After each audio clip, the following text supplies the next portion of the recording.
call to order the regular Sparks City Council meeting of Monday, October 24th, with a roll call, please.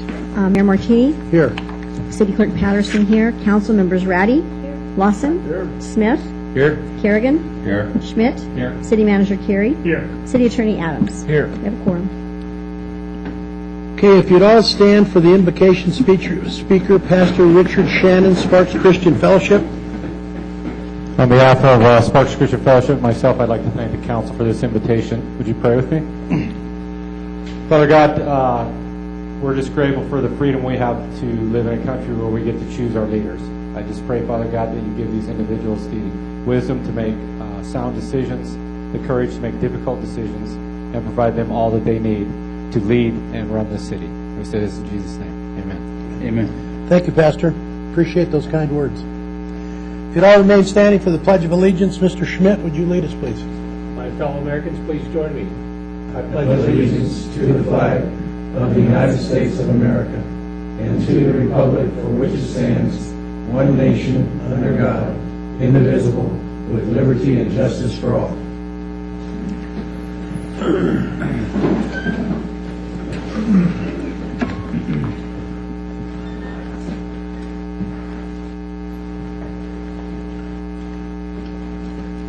Okay, next is approval of the agenda. Anyone want to take anything out of order?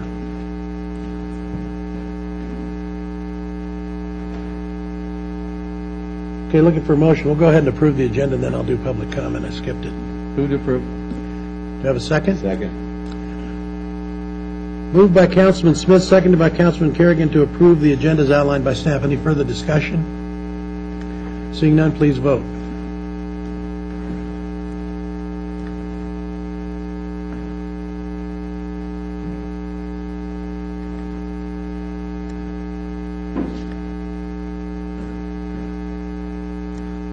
Well, for some reason it won't display. So all in favor say aye. Aye.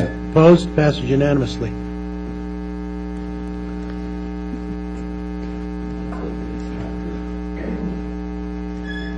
Okay, next let's go to comments from the public. Anyone in the public like to speak under comments from the public? I have no speaker cards. Okay, seeing none, we'll move along. Yes, go ahead. What's that? I don't know. Adam, do you have names? Yeah.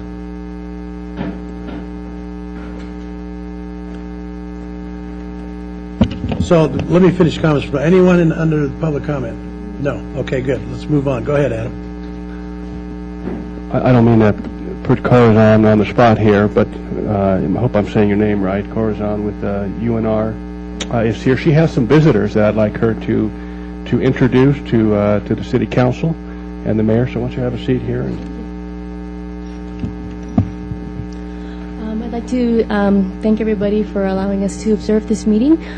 We have with us here 5 administration heads from the region of Kirov. And if I could actually invite Demira up to the front.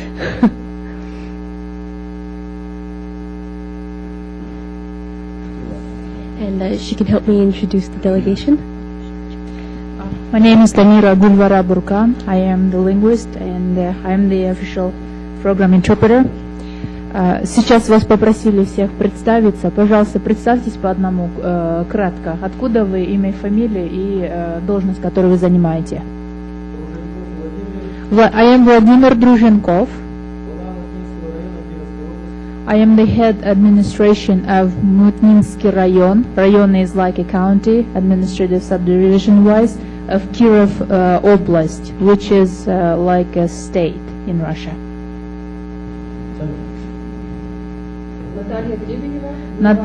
Natalia Grebineva. I am the head of the Podolsinovsky Rayon of Kirov Oblast.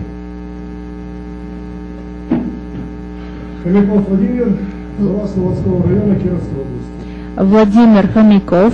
I am the Slobodsky administration head, Kirovsk region. Oleg Kulakov. Head Administration of Головнинский район of Киров область. Простите, Белоханутский район. Николай Бусыгин. I am the Head Administration for Свечинский район. How do you say welcome? Добро пожаловать. Добро пожаловать.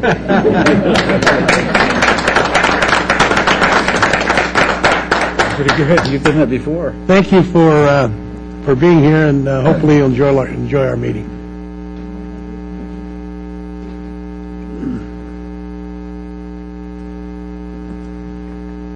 Okay, let's move on here.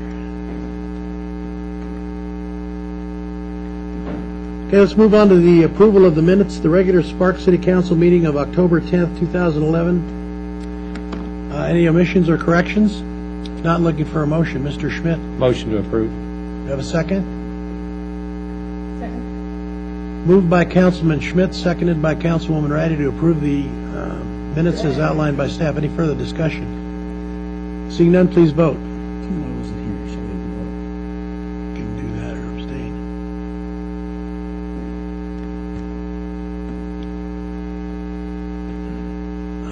Linda, you want to tell them back it's not working? Okay, all in favor say aye. Aye. Opposed? Abstain. And Mr. Smith abstains because he wasn't at the meeting. Passes unanimously. Announcements, presentations,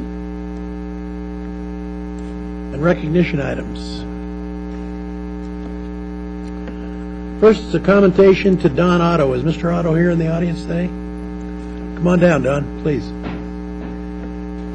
Danny, you want to go ahead and let everybody know what happened here, and then I'll read the commendation? Or you want me to read it first, and then you can explain? Okay.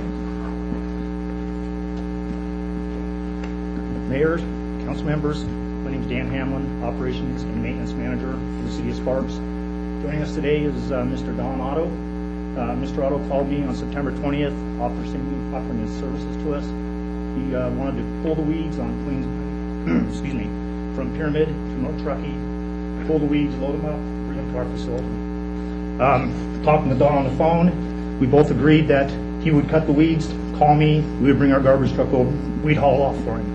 About 2 days later, Don called back, told me the job was all complete. So at this time, I'd like to just say thanks to Don for understanding the circumstances that the city's under and helping us out. I appreciate that. Thanks, Don. I'll go ahead and read the commendation first, and then we'll have you say a few words if you'd like. All right. Whereas Don Otto has been a resident of Sparks since 1980, and whereas recently Don called the Maintenance and Operation Division to offer his services to the city, and whereas Don voluntarily pulled all the weeds along Queen Way from Pyramid Highway to North Truckee Lane, a distance of 1 1/4 miles, tremendously improving the appearance of the area. And whereas during these difficult economic times, the City of Sparks is grateful to the citizens who volunteer their time, talents, and expertise to help the city in various ways. Now, therefore, I, Gino R. Martini, Mayor of the City of Sparks. Oops, I missed one. Whereas during these difficult economic times, the City of Sparks is grateful to the citizens who volunteer their time, talents, and expertise to help the city in various ways. Now, therefore, I, Gino R. Martini, Mayor of the City of Sparks, Nevada, join with the City Council in commending Don Otto for his concern and dedication to the community we all call home. Thank you very much, Don.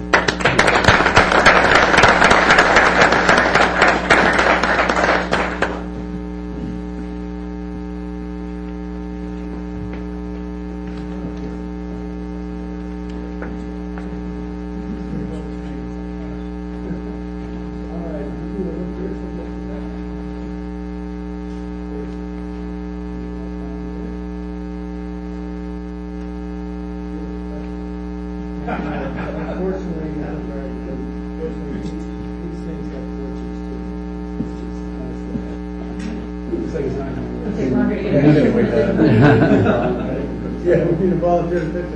You need my camera? Well, I really appreciate this. It really wasn't any big deal to me. I love Sparks and just thought the job needed to be done, and we did it. It wasn't a big deal. You guys serve a lot more than me, so thank you. Thank you. Thanks, Don. Thank you.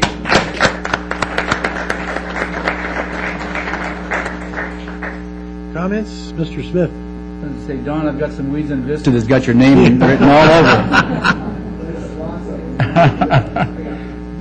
Thank you very much. Thank you. Okay, next is a proclamation for Disability Awareness Month. Mr. Lawson.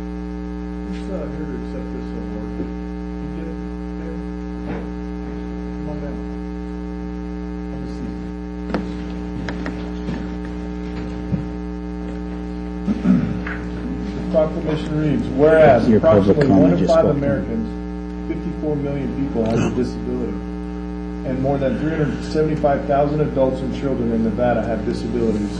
And whereas today, society regards disabilities as a natural part of the human condition and believes that those with disabilities are entitled to full inclusion in our communities. And whereas the ability of the people with disabilities to fulfill their aspirations and lead a full and productive life is limited only by the opportunities afforded them. And whereas the services and expertise provided by the professional personnel, parents, and concerned citizens enable people with disabilities to participate more freely in education, employment, and community living. And whereas through increased national awareness of such programs, the public will better understand the potential and needs of people with disabilities. And whereas the City of Sparks is committed to providing the support and services to enhance the lives of people with disabilities, I therefore, Gino R. Martini, Mayor of Sparks, do hereby proclaim October 2000 as Disability Awareness Month.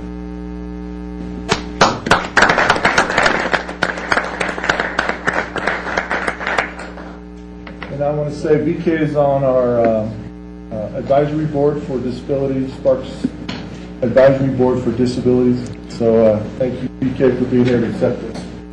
We also have Denny Granada here, I think, who's an advisory member. Is he not, Ed? Denny is the rock. Denny's been a long-time friend of mine, and he's very, very involved with disabilities and access for people in Reno and Sparks. Here you are, sir. You want to say a few words? Yes, I must thank the August Committee for recognizing the need for the disabled people's support, and we really appreciate that, and we will continue to support the promote them. Thank you. Thank you. Thank you. Thank you.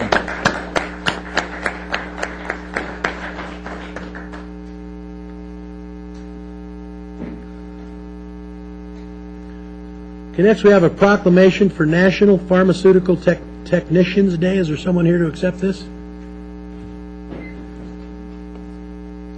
Just come on down and give us your name for the record, please. Come on down, sir, if you want. I'm Karen Powell. I'm the pharmacy director at Milan Institute, and you've spoke at our graduations many times, school. so good to see you again. Good to see you. Have a seat and I'll read the proclamation. Okay. Whereas pharmacy is one of the oldest healthcare professions linking the health sciences with chemical sciences for the well-being of people.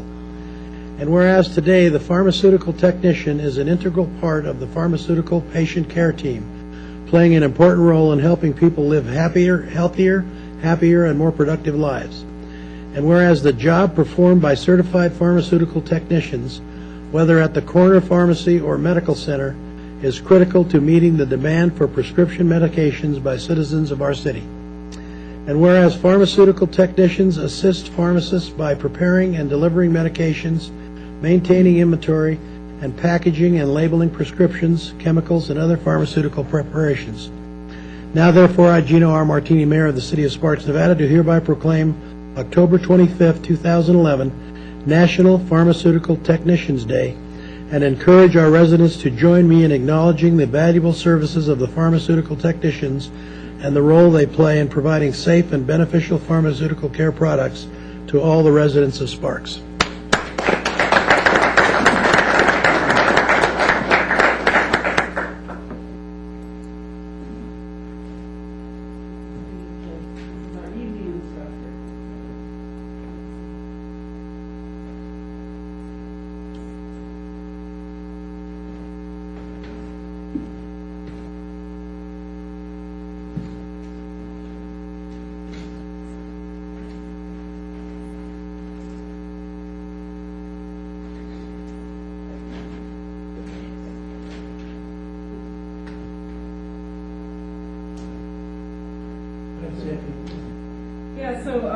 We are in Sparks, and I even live in Sparks. Yay. So we have about a campus at Milan Institute now. We have about 260 students between the day and the night.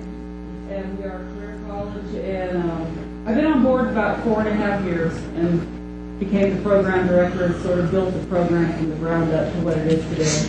But we gained a reputation in the community, and we've done that. We have a great advisory board with a bunch of pharmacists in town.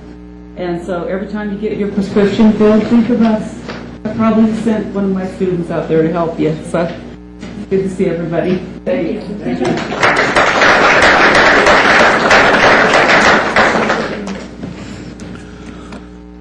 Okay, next we have Proclamation Community Planning Month. Andy, you want to come on up?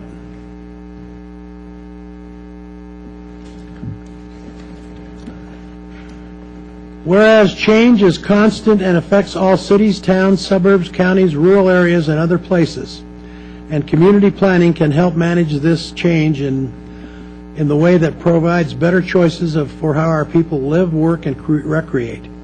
And whereas community planning provides an opportunity for all residents to be meaningfully involved in making choices that determine the future of their community. And whereas the full benefits of planning require public officials and citizens who understand, support, and demand excellence in planning and plan implementation. And whereas the American Planning Association, APA, is its professional institute, the American Institute of Certified Planners, and the Northern Nevada APA chapter endorses National Community Planning Month as an opportunity to highlight the contributions sound planning and plan implementation contribute to the quality of life for our region, our communities, and the environment. And whereas the celebration of National Community Planning Month is an opportunity to publicly recognize the Planning Commission members and other citizen planners who have contributed their time and expertise to the improvement of Sparks. And whereas we recognize the valuable contributions made by professional, community, and regional planners of Sparks and extend our sincere appreciation for the continued commitment to public service. Now, therefore, I, Gino R. Martini, Mayor of the City of Sparks, Nevada, do hereby proclaim October 11th Community Planning Month.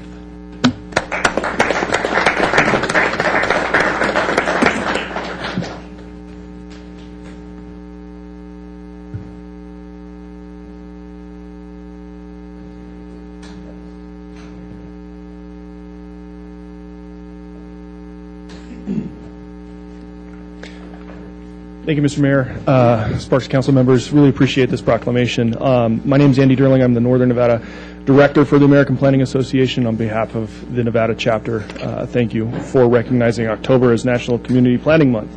Also, wanted to extend a special thank you to the City of Sparks. We just finished up last Wednesday through Friday with the Nevada State Planning Conference. It was hosted right here in the City of Sparks. Especially want to thank Sparks staff and their leadership for participating and really making this a world-class event. Neil Kreutz, Armando Arnales, Jim Rundle, Karen Melby, and Tim Thompson all were fantastic in partnering with us to make our state conference a smashing success. And thank you to Mr. Mayor for welcoming our group with your welcoming remarks. So really appreciate this opportunity. And I did bring for you our conference publication, our quarterly publication for you to peruse at your convenience. So appreciate it. Thank you. Thanks, Andy. Appreciate it.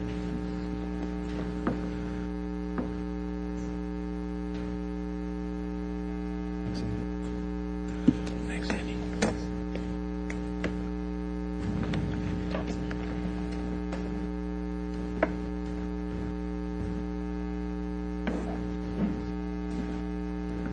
God, give me strength.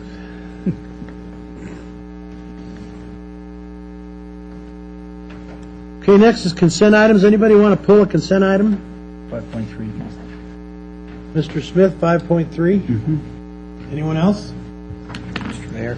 Yes. I'd like to pull item 5.5 and 5.7.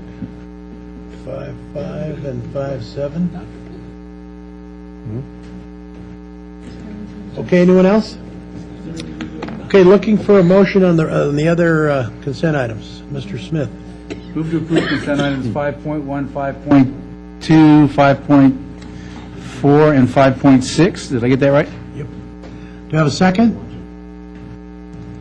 Second.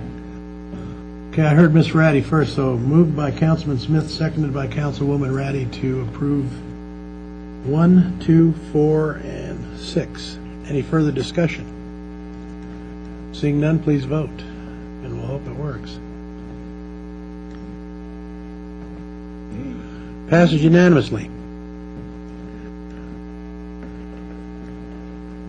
Okay, let's move down the consent items here. What do we have? 5.3. Let me get to it there, pal. Okay, 5.3, consideration and possible approval of professional services contract with Stantec Engineering. Good afternoon, Mr. Mayor, members of the council. Before you this evening is a professional services contract for the design of the remaining 2 areas that would be Little League fields behind the 2 existing fields, and inclusive of a bathroom in the center of it, so that now that they'll have bathroom facilities there that are permanent. I'd be more than happy to answer any questions you have me about the proposal. Questions? Chris, those are the 2 last fields that we have to build? Yes, sir. They're currently, you can see them out there. They're graded out behind the 2 existing Little League fields that lie there. This will build the other 2 fields, as well as all the hardscape improvements around it, the bathrooms that will go with it, the electrical design, irrigation, in that nature. Artificial turf? Yes, sir. So they weren't designed when we did the other fields? All that was designed was the pad that they would go on. The actual design of the hardscape improvements, no, that was not. So most of this is for the electrical and electrical, irrigation. Landscaping. You still have to do, like I said, the bathrooms and landscaping that goes with it. Yes, Okay. And do we already have the turf? Is it already included in the last contract, or do we have to go buy that now? No, that will be part of the actual construction contract. Okay. Move to approve consent item 5.3. Second. Moved by Councilman Smith, seconded by Councilman Kerrigan to approve 5.3. Any further discussion? Seeing none, please vote.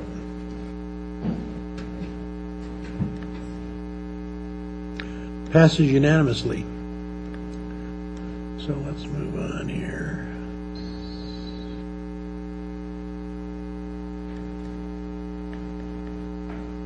I'm a little slow, kids, but I'll get there. 5.5. Okay, let me ask the council, when you want to vote or make a motion, please ring in so we can get it on the record. Okay, 5.5, consideration and possible approval of a professional services contract to H&K Architects. Mr. Schmidt. Thank you, Mr. Mayor. Just some questions on this. This $30,000 is in our capital improvement budget already. Is that correct? Currently, and for the record, I apologize, Chris Cobb, Capital Projects Manager for the City of Sparks. This project is actually being funded. It's in the CIP, the Capital Improvement Project Plan.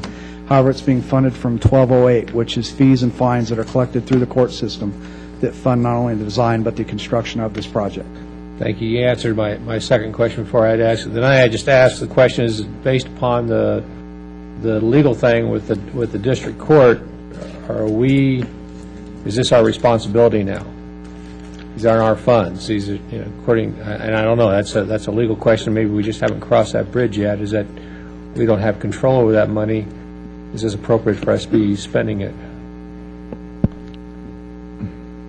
For the record, Chet Adams, City Attorney.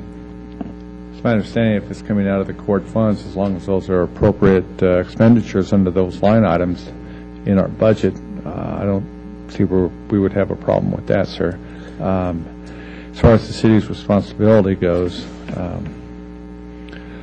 the court thing, the injunction, did not address capital improvements or obligations relating thereto. So I would imagine and would opine accordingly that we do have a legal obligation to keep these things up, and if the court has funds, then this would be an appropriate expenditure. And I guess the reverse of the question is, if we didn't approve that here today, they could go ahead and do it anyway. Well, now we're getting back to the court thing. And that's why I'm just, it's just. and depending on whose side you're looking at, I think the court would argue that yes, you could unilaterally do this. Our position, though, is that the purchasing laws are still effective and are legally enforceable. So I think that this is definitely the right way to go.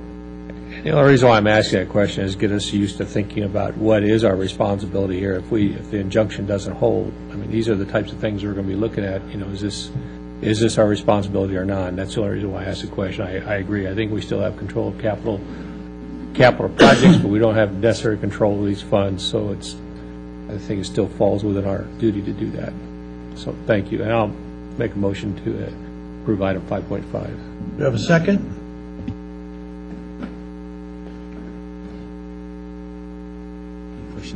Just because it's not working. Mr. Smith. Second. Moved by Councilman Schmidt, seconded by Councilman Smith to approve agenda item 5.5. Any further discussion? Seeing none, please vote.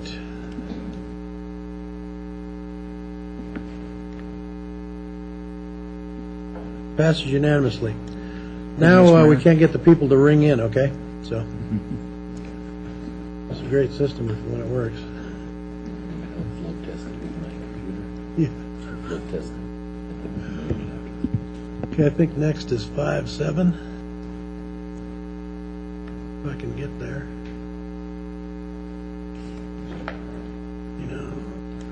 Okay, let's go on to 5.7. Consideration and possible approval of a revision of accounting policies to comply with Government Accounting Standards Board Statement Number 54. Mr. Cronk, go ahead, Ron. Do you have questions? Thank you, Mr. Mayor. Jeff, you know, I couldn't pass up an opportunity to get everybody in the audience to fall asleep today. I'm here for you. Yeah, it's you know, GASB 54 is the never-ending and probably never will accounting standards, but I think this is something that needs to be discussed because this is a policy change that this council approved, and so I think it's best to the council go through because I've had, you know, some concern that, you know, staff understands how this change and the council understands how this change is going to affect you know, how you use restricted and unrestricted funds. So please, kind of give us a brief outline of it. Sure. For the record, Jeff Cronk, Financial Services Director. Settled in?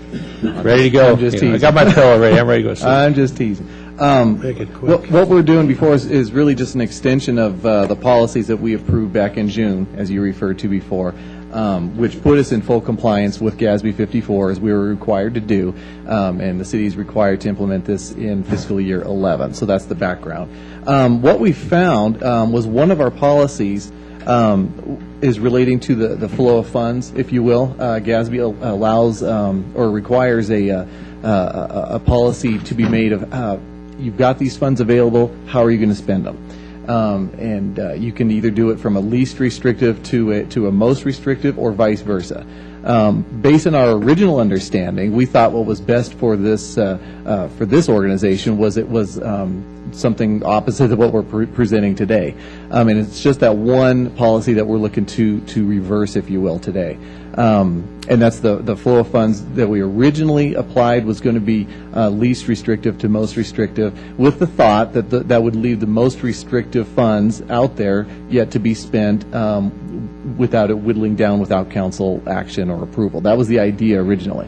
What we're finding now, and we've had discussions with our both our external auditors and GASB technical staff as we're trying to practically implement this, that creates some practical difficulties to do it that way, and it causes some of the more restrictive funds to actually not be readily accessible as if you need them or when you need them. So either way is compliant with GASB 54. What I'm proposing right now is basically just reversing the policy that we had before in order to have the flow of funds say that we're going to spend our most restrictive funds first. But in a practical sense, what that means is that you have accessibility to those. And if I can, let me give you a quick example. Please, that's what I'm looking for. It's probably I'm trying here. There's nothing quick about GASB. Yeah, nothing quick. So what we found, as an example, the police department has restricted funds for drug forfeitures, and under our previous policy that we had passed before, those funds are not accessible until all unrestricted funds are spent first. So in essence, that became a problem in that we may never be able to get to those funds. So it kind shackles the hands, if you will, of those folks in the police department who want to spend those monies without, I know you like that. I thought about that just as I said that. So in order to access those funds, we'd either have to change our policy to say, well, we'd have to add a different policy just for the police department, which we can do, but really creates a lot more confusion than what I'm even trying to do today. So the way to fix this is to reverse our policy, make those funds accessible, and it flows much better from a practical standpoint. Now, when I did talk to GASB technical staff, the way I'm proposing right now is probably the preferred method and probably the way that most agencies, more than 90% of agencies are implementing. So this will put us on par with what everybody else is doing. Does that make any sense? So example, kind of ending fund balance being a non-restricted fund is actually the last thing that goes after then. Yeah. You have to go after all your restricted funds first before you go after. And it's more than just the balance. GASB considers your fund balance to be not only just the ending balance that's in there, but everything that, both your revenues and expenditures that led to that. So, thank the council for indulging me in that 5 minutes of accounting updates. Thank you. Isn't that fun? I'll make a motion to pass item 5.7 as Do I have a outlined. second, Mr. Smith? Second. The thing that scares me is you consider that a quick explanation. That's the best I've got. That was good. That was good. If you want the actually. full one, just come visit anytime. We have a motion by Mr. Schmidt, seconded by Mr. Smith. Any further discussion? Seeing none, please vote. Mr. Lawson's out of the room. Passed unanimously with those present. Thanks, Jeff. Okay, next is 6.1. Presentation, discussion, and possible direction on the closure of Spark Sustainable Services Initiative, SSSI project. Mr. Driscoll. Thank you, Mr. Mayor, members of the council. Steve Driscoll, Assistant City Manager for the record. And what we have in front of you is really the closure of the project that we started back 9 to 10 months ago, where we developed the Spark Sustainable Services Initiative. We came to you on a couple different occasions explaining multiple components of a big project that we then took into the budget cycle. We did reorganizations, we did a couple other things, and then that's now part of what is ongoing for the city's financial and organizational structure. And what I wanted to do is just to highlight some of the things that we did, and then at the end, basically having you acknowledge that this project is complete, and then we'll go on to whatever's next as it relates to sustainability. So if you remember when we first talked about this, we had quite a bit of financial trouble. We had determined with the help of the finance director and the city manager that our spending streams were not sustainable. The money we were spending on the organization as it was drawn at the time, along with the number of bodies that were there and the dollars that were being spent on those bodies, was putting us in a position to where we were not going to be able to continue that spending rate over time. And so with your permission, we took on a project through the manager's direction to look at several things. The first was to take a look at our department structure and to see if that structure was correct, and if not, to re-engineer it. The second thing was to look at our competition of services, outside sourcing things that maybe could be done at a better level or could get maybe more done with the same amount of money being spent by using outside rather than inside services. We also were taking a look at our pay structure. That involved lots of conversations and renegotiations of some of our labor agreements. We also were involved with looking at shared services opportunities with the other regional governmental agencies inside the region. We also took a hard look at our revenue structure, and as you remember from your finance director, basically came back and told you that 96% of all the revenues that come to the city are controlled by someone else, so that even if there was an opportunity, that unless someone else gave us permission, we could not make any changes, either positive or negative, towards the city. And then the last two things that we got involved in was involving the citizens through the Citizens Advisory Committee on what we were doing. And the last thing was we engaged ourselves in continuous communication with our employees as well as with the outside world.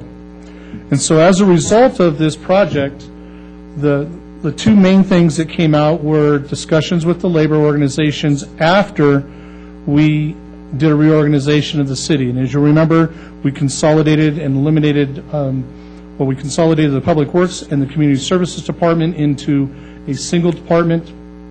And then we also took the maintenance function related to the Parks Division and moved it into the new combined department.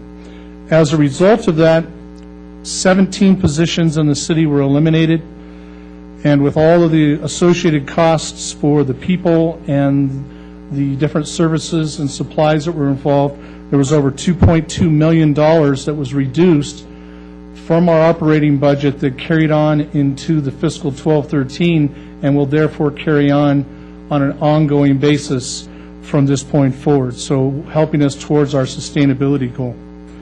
With that, we also looked at competition of services, and at this point, we did actually put two on the street. The first was for our street sweeping, of which we did accept that bid. The second was for parks maintenance, which we did not accept because we found that per the criteria of the request for proposal, we were actually doing it a better job for less than we'd be able to do it in the outside world. And we continue those things on an ongoing basis. So with that discussion, we've been to you a couple of times, and as well as during some retreats, we've had extensive discussion. But this project was originally designed to start the sustainability look at the city, look at the major categories, and drive a cultural change to how we do business. We feel we're successful at that. We've shared the savings that we've done with you. And also, as a result of our activity, we have been recognized by both ICMA and the Alliance for Innovations as the work that we did on sustainability and the core services analysis that we did on our budgeting have been recognized by those two international groups as a best practice for where we are in economic times and going forward on sustainability.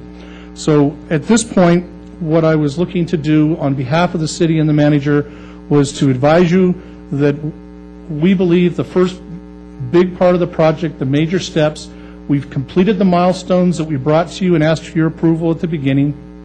These are now part of our culture and become ongoing operational components of our day-to-day management across the city.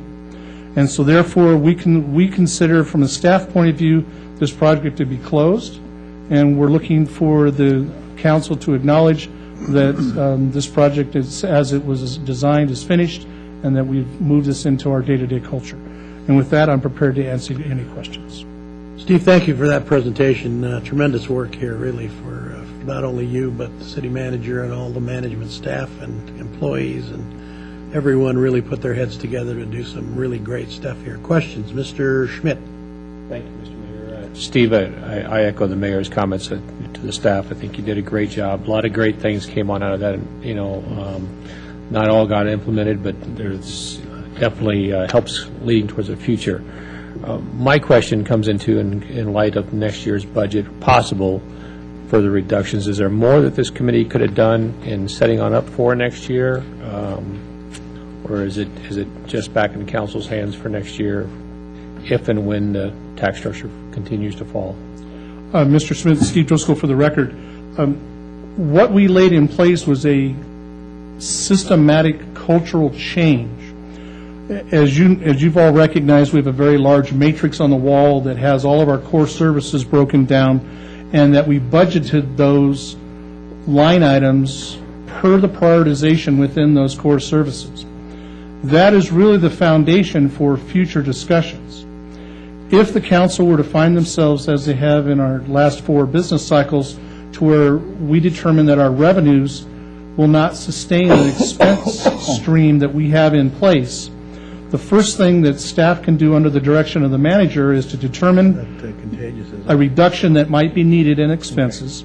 We can then use that prioritized system of detail to go back and make some preliminary decisions on things that can be done operationally, all the way up to bringing it back through the manager's recommendations to you in the March and April timeframe for your final budget. So it's really set up for us to take the policies that you've given us to this point, the input that we've received from our citizens, and the technical work that your staff has done over the last year, and make that as an ongoing tool to answer those questions on your behalf. So that piece is going to stay in place? That piece will stay in place. And everybody realizes that we're going to keep that piece in place that we can look at? Yes, sir. And again, it is tied to your strategic plan, which we are currently working on. So we go from the high view of the strategic plan through business and operational planning down to the very detailed budget planning. So now you have a system from start to finish that'll go. We've got a couple of steps in the middle that we're refining, and we're kind of bringing those together. We've got both ends done, and now we're coming to the middle. Thanks, Steve. Appreciate it. Questions, Mr. Kerrigan? Thank you, Mayor. I also want to echo what the mayor said. This was tough. Change is tough, and I know that staff proposed it, and I know that the employees went along with it. And also, I want to commend the citizens of Sparks also, because they have to be a little bit more patient because things are running a little bit slower. But we're about as efficient, I think, and sustainable as we could get. And if you look around at some of the other local governments, I'm kind of glad that we're living in the city of Sparks right now, because even though we're not in great shape, we're in good shape, and that's a lot better than the other two local governments. So I just wanted to thank staff, thank the employees, and everybody up here at this table, too, for kind of thinking outside the box and having to do what we needed to get done to make us a little more efficient. So thank you, everybody. Mr. Carey. You know, a lot of times we do a lot as staff, and we fail to stop and really congratulate and thank the people who gave us so much. And there's some exceptional people who worked on this team that had sleepless nights, put in weekends, and missed opportunities to be with their family. And in particular, I want to thank Jeff Kronk, our finance manager. He did just a tremendous job working with a lot of change. Mr. Neil Kreutz, who underwent a tremendous change in leading a very large super department and was there all the way for us. Chris Severson, our human resources manager, was just invaluable in working with focus groups and making sure the voice of our employees was heard. And I think Teresa Gardner deserves a lot of thanks. She's the glue, and she does a lot of things that lead to great documents and great work with other departments. And you know, there's somebody that's a quarterback. It's Teresa Gardner. She carries our team forward. And I want to thank all of our employees, because this was not easy. This was change, like Mike Kerrigan said, and change isn't easy. But those employees I want to thank. And Mr. Driscoll, you acted as a great leader through this effort, and I want to thank you for your efforts as well. And thank you for letting me share that, Mayor and Council. Mr. Smith. You know, echo what everybody else said. You know, this was tough on everybody, the changes that we made, but through the leadership of everybody, the staff, and especially the staff, we got through this. We were talking about this morning. I hear every day people talking about how they love living in Sparks, that we're doing things right to the best of our abilities. And you know what? I'm proud to work for this city, and I'm proud to work for everybody that's in here. Thank you. Yeah, I think we're not out of the woods yet, but we're set up in a good position, I think, to take on whatever comes next. So, and this was all because of the SSSI group that put all these policies and things in place. So, thanks again. Now, I do have a public comment on this. Kathy Brandhorst. Now, Kathy, we're talking about the sustainability study, so I want you to make sure you stay on the agenda item, please. Yes, my name is Kathy Brandhorst, Lisa Marie Presley, John Benet Ramsey, John Steele, and I'm also the United States President. Yes, when they put SSSI, well, what are we talking about? Nothing, because SSI is Social Security checks. And I think we are talking about a Social Security office. In Reno is broke.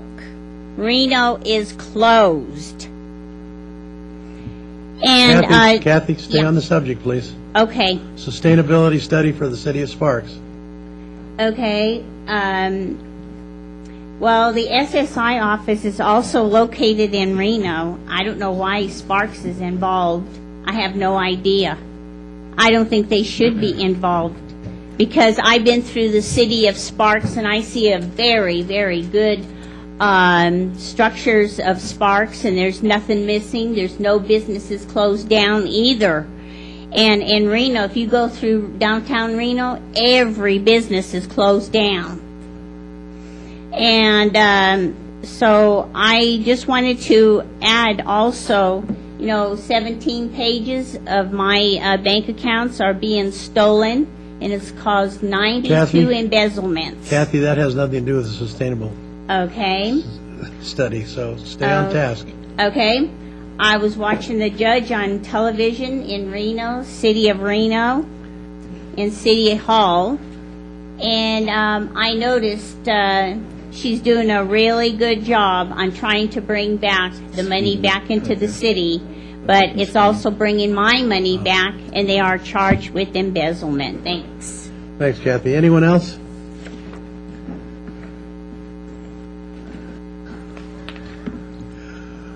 Okay, any other questions? So you need a motion to come to closure on this? No, it's not. Well, we let her talk anyway, so it's not a public hearing. Yeah, Mr. Mayor, Steve Driscoll again for the record. What staff was looking for here is for the council to accept the report and to acknowledge that the original SSI project is in fact completed and that we're moving on and taking all of the things that we learned and the changes and moving them forward as part of our operational culture. Mr. Smith. Okay, I move to accept the staff report and declare the SSI project completed and closed. Mr. Schmidt. Second. Moved by Councilman Smith, seconded by Councilman Schmidt to approve the agenda item as outlined by staff. Any questions? Ms. Ratty? Yeah, that's just a second. Okay. Seeing no further discussion, please vote.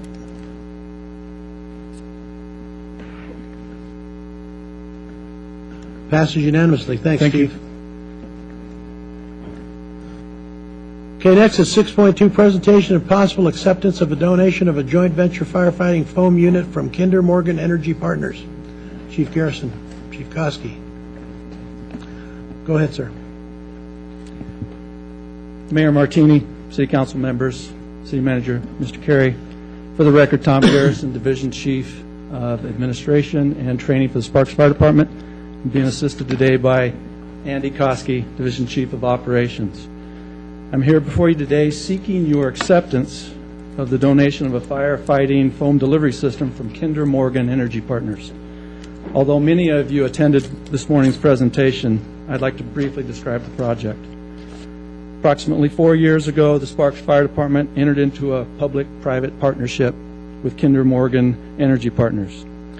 We had realized at the time that our ability to successfully control a fire occurring in a bulk petroleum storage tank was severely limited. We approached Kinder Morgan for assistance in finding a solution to this problem. They agreed to conduct a comprehensive fire protection and engineering review. This review, completed in March of 2010, included numerous recommendations which ultimately led to the design of a state-of-the-art foam delivery system. This system, which has been mounted on a truck chassis provided by the fire department, is the donation in question today. The development of this equipment could not have been possible without the cooperation between the fire department and several businesses. I would like to publicly recognize each of these companies. First, Kinder Morgan Energy Partners. The key ingredient to this project was the partnership with Kinder Morgan. They made a significant investment into the safety of the public and the environment as well. They assumed the lion's share of the financial burden of this project, covering approximately 97% of all the expenses. Also, Foam Pro. They designed the foam making system. They provided us a unique, one-of-a-kind design that fit our needs and operational abilities. high-tech fire apparatus. They built the system and mounted it on a truck chassis.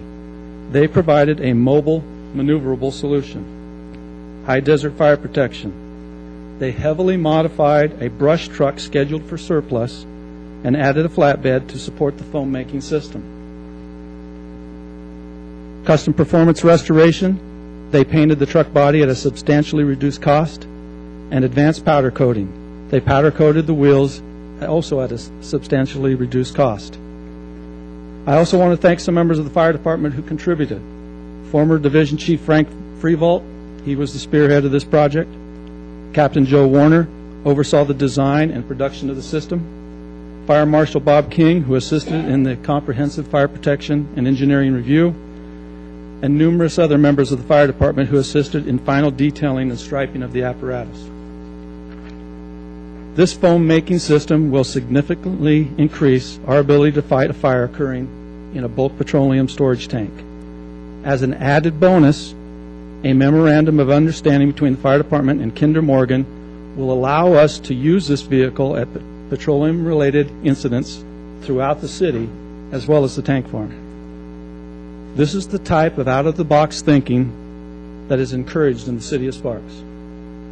Although a very high-profile event, this is not a rarity in the fire department, actually business as usual. We were able to extend the life cycle of a vehicle slated for surplus and convert it into an effective firefighting apparatus. This was done at very minimal cost to the citizens, approximately $4,000. A bargain when considering the cost for a new apparatus of this type, with the technology included, is estimated at upwards of $160,000. This cooperation between the fire department and Kinder Morgan Energy Partners could be considered, actually should be considered, a model of public-private partnerships. It's my recommendation that Council accept this donation of the phone delivery system by Kinder Morgan Energy Partners.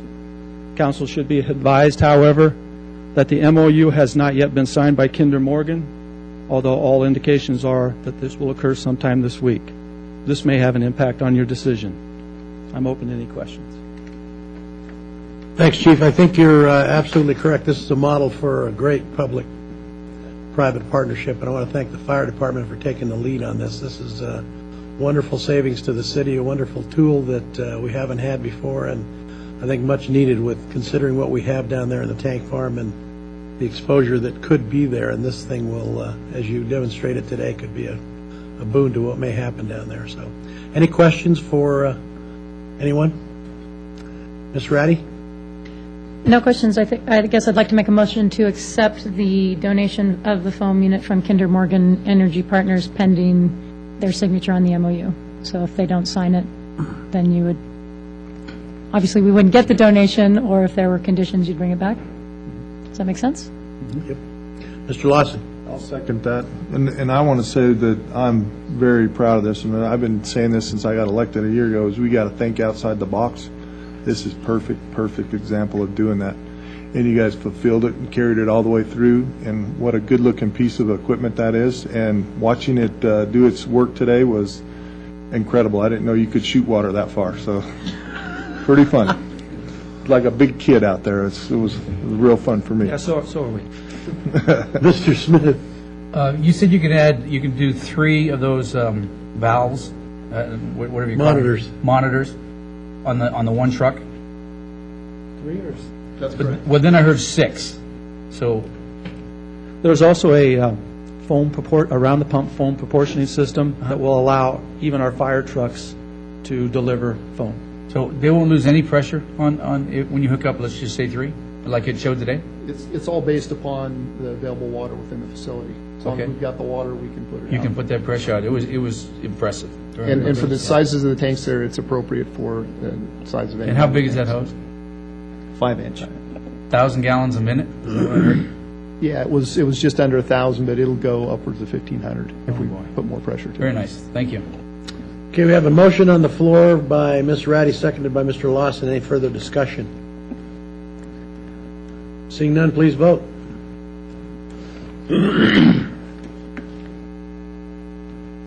Passes unanimously. Thanks, gentlemen. Appreciate it.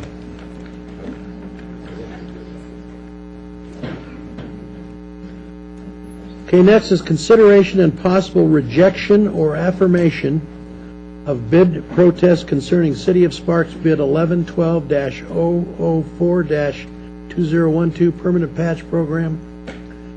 Mr. Marin, go ahead. Good afternoon. Dan Marin, your contracts and risk manager for the record, accompanied by Cheryl Lighting, Deputy City Attorney. Before you today is a consideration of a bid protest, and this is new territory for a lot of us. I can tell you that in my 6 years, this is the first time we've gotten a protest to this point. We've been threatened to be sued. We've had a number of things happen, but this is the first formal protest. This is why you're hearing it, in that by our read of the law, yours is the only body that can affirm or reject the protest. So that's why we're here today.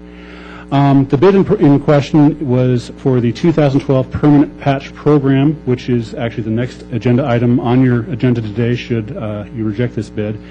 2 bids were received that were within $3,500 of each other.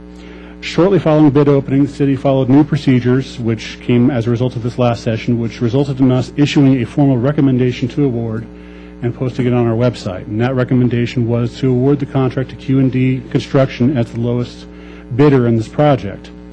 We received a written protest from West Coast Paving, the second-ranked bidder, within the allowed time frame, and NRS requires that a formal protest be followed before any other legal remedies are sought. So again, that's why we're here today. The details of the protest are in the attachments to the staff report, as well as the response from Q&D, and both bidders are in attendance today with legal counsel. I hope that you'll invite them to speak after I'm done. The protest is being made specific to the responsiveness of the low bidder. In public purchasing, you hear a lot about the lowest responsible and responsive bidder, and I want to talk about the subtle differences between the two. A bidder's responsibility has to do with their ability to perform a contract, their financial backing, their capacity to do a particular job given current manpowers, etc. If they have any poor performance records that can be documented, that all has to do with their responsibility as an individual corporation. The question of issue today is the responsiveness, which is more about the timeliness of documents, whether or not they cross the T's and dotted the I's and signed the bid document. And I'll get into the specifics of what the responsiveness question is here. The issue at hand is with respect to the subcontractor listing. And yes, we've been down this road before recently. There have been recent changes to the law. Section 13 of SB 268, which is also one of your attachments, changed some of the detail of the subcontractor listing, now requiring the general contractor to list themselves on a listing of subcontractors. Previous to this bill being passed in this last legislature, the going assumption was a general contractor would turn a subcontractor list, and anything not listed, they would be performing. It made some manner of logical sense. Now there's new law that's causing a lot of us some heartache. There have been local problems with this new requirement. We ran into it in August where we rejected all bids on the Liskey Sewer project. The RTC has gone to court already on this at least once. Washoe County has rejected all bids on another project because of similar issues. So we're not alone in this, and the problem is you have different people reading the same law differently. Again, that's why we're here today, so that you can come up with an opinion on it. At the heart of it, general contractors are required to submit at the time they bid a listing of what we call a 5% list. That is, any subcontractor on the job that will be doing 5% or more of the job have to be listed on a list at the time they bid.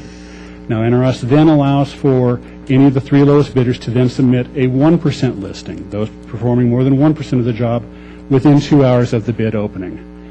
The purpose of this is to discourage what's called bid shopping. Okay, and what is bid shopping? It's a practice that has occurred in public contracting going back forever, where a general contractor may list a number of subcontractors, and then after it looks like they're going to win the job, they may go out there and shop for even a cheaper subcontractor, thereby pocketing some additional profit. The whole reason for a subcontractor listing is to somehow discourage that, so that the public agency knows who's supposed to be on the job and what their pricing was based upon at the time and place of bid. This protest is about the relative difference between the 5% list and the 1% list. Now, some contractors are interpreting this requirement to mean that the 1% list should include the smaller subcontractors, those between 1 and 5, but then also repeating all those that were listed on the 5% list. Okay, a rote repeat of the data. West Coast Paving is protesting the fact that Q&D did not repeat information on the 1% list that is already made quite clear within their bid. In this case, both bidders were clear at the time that they submitted their bids. They both submitted their 1% list at the time of bid. They didn't wait the 2 hours. They were both timely. They were responsive in that regard. Q&D is clear in their 5% listing that they intend to do all of the work with the exception of striping. In fact, the document states, quote, all work except striping. On their 1% list, they then indicate who the striping contractor is and the value of that work, which, by the way, is actually less than 1%. So they went above and beyond what the program required. They listed themselves and their striping subcontractor. Taken together, it's clear to the city who will be doing all the work, and no bid shopping is at all possible. Bringing us to this conclusion noted in your staff report, and I'm going to quote it, Q&E Construction is in substantial compliance with the purpose of NRS 338-141, which has been established to discourage bid shopping by general contractors after it is apparent that they are in a position to potentially win a public contract. So with that, therefore, I recommend that the protest be rejected. Again, it is entirely your decision based on what we know of law. Again, I would hope that you'd invite both contractors up to speak and suggest you start with West Coast as they are the protesting party. Do you have any questions at this point? Questions, Mr. Lawson? How come I feel like, Dan, no matter what we do, this is going to court anyway? So it's at possible. This point, I mean, to me, it's the intent of the law, not the letter of the law. And anything's possible, and we haven't been led one way or the other. And frankly, you know, we're prepared to go either way with respect to however the council votes. Obviously. But I would love to hear from the contractor. Yeah, questions? Okay, is there someone representing West Coast here? Oh, I'm sorry, Mr. Schmidt. Thank you, Dan. Just, if I can just clarify, the issue is that Q&D did not turn in a 1% bid list because they don't have anybody that's other than themselves that are above 1%? They turned in a 1% list. They did not list themselves on that list. They listed themselves on their 5% list. But their 1% list included the other portion, that even though it's not 1% of the job? Yes, sir. Okay. Thank you. Okay, sir, would you please mention your name for the record, and then when you're done, if you'd fill out one of these cards, please, I'd appreciate it. And if you're both going to speak, both of you, please. Good afternoon, Mr. Mayor and council members. Philip Kreitline, appearing on behalf of West Coast Paving, Inc. I'm here present with Jeff Sander. He's the president of West Coast Paving. Council members, taking a look at the staff report, I believe that the staff did a very good job at identifying the issues. The issues here are very clear. We're talking about the difference between the 5% list and the 1% list. The staff report also points out the fact that this is certainly an issue that's been litigated and probably will continue to be litigated until the state legislature probably comes in and makes some clarification to the statute that's at issue. We're not here certainly to cause trouble for the city. We're just here to reach some clarification for ourselves. This is something that we've been stung with in the past. It's something that we need to find some consistency with, whether we're bidding to the city of Sparks or we're bidding to some other public agency. What is curiously absent from the staff report and also from the response letter received from Q&D Construction's counsel is any reference whatsoever to the bid instructions themselves.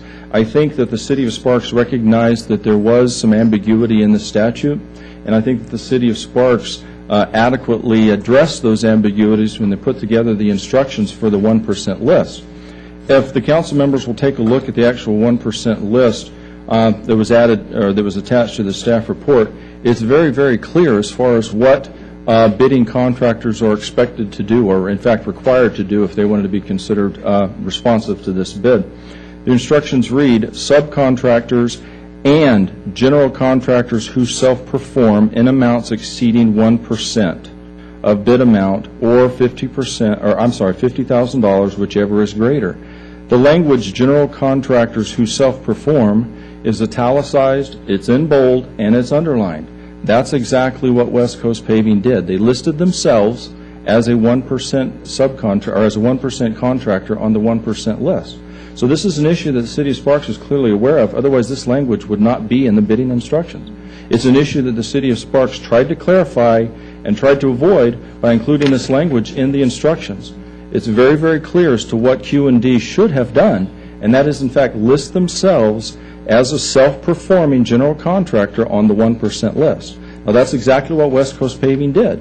They identified themselves on the 5% list, and then they regurgitated that information on the 1% list as well. There it is, as a self-performing general contractor. The instructions are very, very clear. There's no ambiguity whatsoever. The ambiguity in the statute was certainly alleviated by the bid instructions.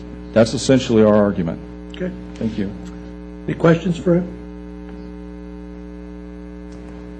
Okay. Thank you very much. I have one here for speak, Mr. Paul Georgeson, representing Q&D, Mr. Lance Semenko. I think the key word here is ambiguity. Our legislators at work again. Mr. Mayor and council members, Paul Georgeson from McDonald Carano Wilson Law Firm. With me is Lance Semenko from Q&D Construction. He's the vice president of Q&D Construction, headquartered here in Sparks. I have been dealing with this issue since SB 268 passed, along with AB 144, which are two of the provisions that passed the legislature that deal with public bidding this session and have made some modifications. I have reviewed the analysis of the staff recommendation, their analysis of the issue, as well as a recommendation. Let me step back a little bit in history just to elaborate on what Mr. Murren stated as kind of the reasoning behind this SB 268 language.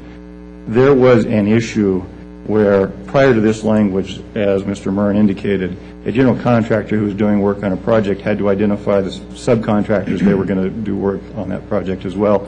And they had to identify in one list any subcontractor who's going to do 5% of the work or more, and then subsequently within that 2-hour period submit another list of the subcontractors who are going to do 1% or more. And there's specific provisions in the law for how you can potentially go about swapping out those listed subcontractors after you've bid the job. You have to go back to the public agency, get approval. There's only certain circumstances in which you can do so.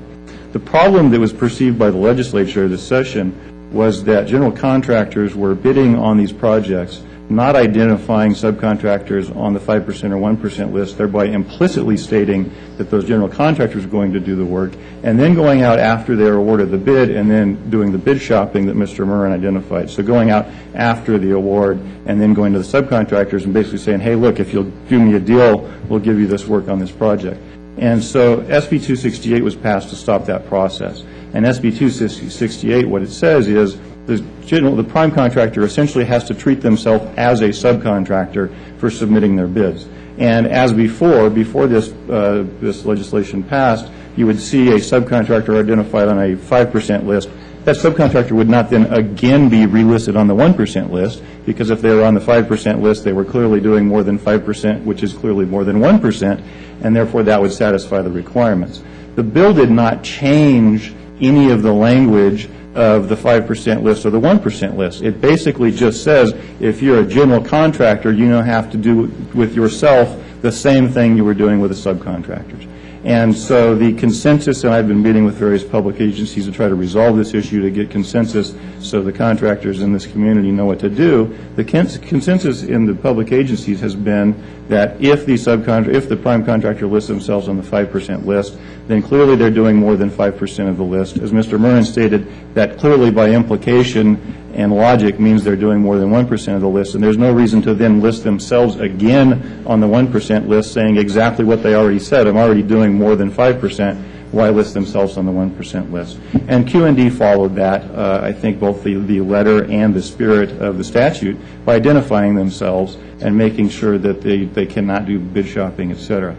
With regard to the bid specifications that Mr. Kreitlein indicated, those are essentially a repeat of what is in the statute. If you're not on the 5% list, then clearly you're on the 1% list. And so as Mr. Kreitlein indicated, their argument is basically that you have to, his term is regurgitate the exact same information on the 5% and 1% list. That's not how it operated before the prime contractor had to do it. It's certainly not the intent of the legislature after SB 268, nor would I submit as the language of SB 268. So Q&D is obviously a responsible contractor. They've done a number of projects for the city of Sparks over the years. They were the low bidder on this project. They met the requirements of SB 268 and also of the bid specifications. And so I would agree with your staff's analysis and conclusion that the bid should be rejected and that on the next item of the agenda, Q&D should be awarded the job. Okay. Thanks, Mr. Lance. You have anything? No. Okay. Any questions for Mr. Georgeson? Okay.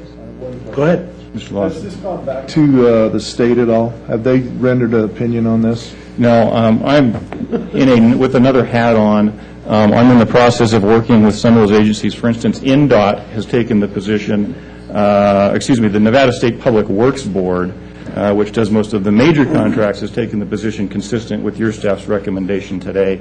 Most of the other local public agencies have taken that position, although, to be quite candid, RTC is, I think, unsure as where RTC is now. We have not gone back to the legislature yet. I'm in the process of maybe moving forward to work with the AG's office and the Legislative Counsel Bureau, but most public agencies that we've dealt with and talked to at this point are taking the position that if you list yourself on the 5% list, you're certainly meeting the requirements. Could we get a different opinion from our Mr. Kreitline? Kreitline, excuse me. There certainly is some inconsistency out there. Like I referred in my presentation, West Coast Paving has been stung by this exact situation with RTC, and RTC seems to have a different opinion as to how these contractors need to list themselves. So again, we're all just looking for some consistency. So would you agree that most of the public entities have said if you're on the 5%, would we assume you're on the 1%? Or would you say that that's just the opposite? My experience with any other public agencies other than the City of Sparks and RTC is somewhat limited, so I can't really comment on what NDOT is doing as far as this issue. I know that it's been litigated, and it's being litigated, and bid protests are being filed regularly.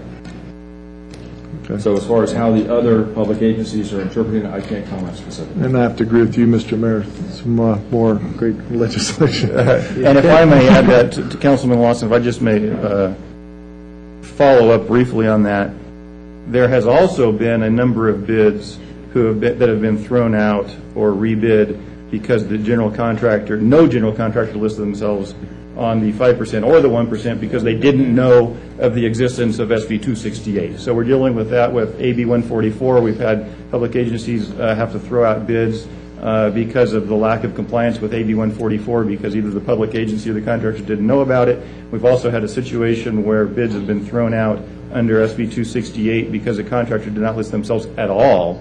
But this is a different issue. I would submit that QND was in full compliance in this situation. It's not the situation where we've had where one of the general contractor just didn't list themselves because they weren't aware of the requirement. Unintended consequences. Yeah, and I'd like to ask Cheryl a question once we get past this. Mr. Schmidt. My question's for staff coming. Thank you. Ms. Ratty. So is on the I thought I heard staff say that on this particular bid, there was no contractor that was less than 1%, that you had listed a striping company. Correct. Or over 1%, I'm probably, somewhere between 1% and 5%, I guess is actually what it would have been. So you listed the striping company. Under 1%. But they were actually not, would not have been required to list them? They were under 1%, so we didn't have to list them, but we did. And so I guess the question that I have, and I'm not sure who this would be for, so if you have an opinion, and then maybe Dan, you have an opinion, is if you don't have any 1% contractors, is it just typically then going to be the 5% list? Yeah, Paul Georgeson for the record, yes. Okay. Sometimes you have the 5 and 1, sometimes you have the 5 but no 1, sometimes you have no 5s but 1s. It just depends on the job. So basically, if you hadn't listed this contractor that was under 1%, even with the argument from the other side, you would have only had the 5% list. It wouldn't have changed the analysis because they would have, QND would have still listed themselves on the 5%. And there would have been no 1% list. Yes, right. Okay, thank you. Mr. Smith. If I can comment again, the instructions specifically spell out the exact procedures to be followed, and that's a little bit inconsistent. If there are no 1% bidders, we're just supposed to write down on the form. Okay. So, the form instructions are very, very clear. Okay, thank you. I think the AB 268 was passed and went into effect July 1st. There's several, Paul Georgeson for the record, there's several different portions of SB 268. The portion dealing with this aspect, I do believe, went into effect July 1st. Yes. And that's why most of those bids were thrown out, because nobody knew that it was passed. So just to comply, the bids were thrown out, and we redid the bids. I think everybody did that. Yeah. And to add to that, the other problem with AB 144 is it became effective on passage, which is April 27th, and so then there was confusion because there were differences in It's what been they... a confusing mess. But didn't you say you turned in your 5% bid first, and then within 2 hours you turned in a 1% bid? That's the requirement under the law, but I think in this case, and Mr. Semenko can answer, they just did both at the same time. You did, okay, that's my question. If you did them both at the same time, I can understand that, but if it was done 2 separate times, then I'd say you should definitely put your name on that list. Lance Semenko, for the record, we turned them both in at the same time. Okay. Thank you. Okay, going back, anyone else questions for these folks? Okay, thanks, gentlemen. Now, going back, we have 2 people. Mr. Lawson, you had a question of staff, and Mr. Schmidt had a question of staff. Go ahead, Ed. Well, I'd have to agree with the counsel for, I forgot, West Coast Pavers. So it says subcontractors and contractors who self-perform. I mean, that's pretty, I know if I do a bid wrong, mine gets thrown out. Dan Marin, for the record. With respect to the language that's on the top of the subcontractor form, I can say that when we're crafting language for forms for bids, we're trying to make them as idiot-proof as possible.